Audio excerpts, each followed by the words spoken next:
నిజంగా కేసీఆర్ గారు తెలంగాణ ఉద్యమంలో కలలు గన్నది ఇదే. మన భాషని మన సంస్కృతిని గర్వంగా సగౌరవంగా అందరి ముందు తెలంగాణ బిడ్డ ఎక్కడ ఉన్నా, దుబ్బాకలో ఉన్నా, దుబాయ్లో ఉన్నా, వారాసిగూడలో ఉన్నా, వాషింగ్టన్లో ఉన్నా, అమీర్పేట్లో ఉన్నా, అమెరికాలో ఉన్నా, ఎక్కడ ఉన్నా గొప్పగా ఘనంగా ఖైరతాబాద్లో ఉన్నా, ఖతార్లో ఉన్నా, ఎక్కడ ఉన్నా గొప్పగా చేసుకోవాలన్న ఉద్దేశంతోనే మనం ఆనాడు తెలంగాణ రాష్ట్రం కోసం కొట్లాడి సాధించుకున్నాం. సరే, ఆ పోరాట క్రమంలో వందల మంది పిల్లలు మరి బలిదానం అయితే మనకు అల్టిమేట్గా కేసీఆర్ గారి నాయకత్వంలో ప్రజల పోరాటంతోనే తెలంగాణ సిద్ధించింది.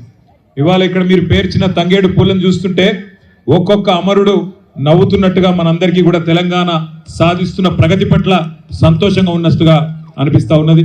మరి నిజంగా కూడా హృదయపూర్వకంగా ఇవాళ పక్కనే పద్మారావు గారు చెప్తా ఉన్నారు, ఒకనాడు తెలంగాణ రాష్ట్రం ఏర్పడక ముందు తెలంగాణ భాషలో యాసలో ఒక పాట కూడా ఎక్కడ వినబడని పరిస్థితి.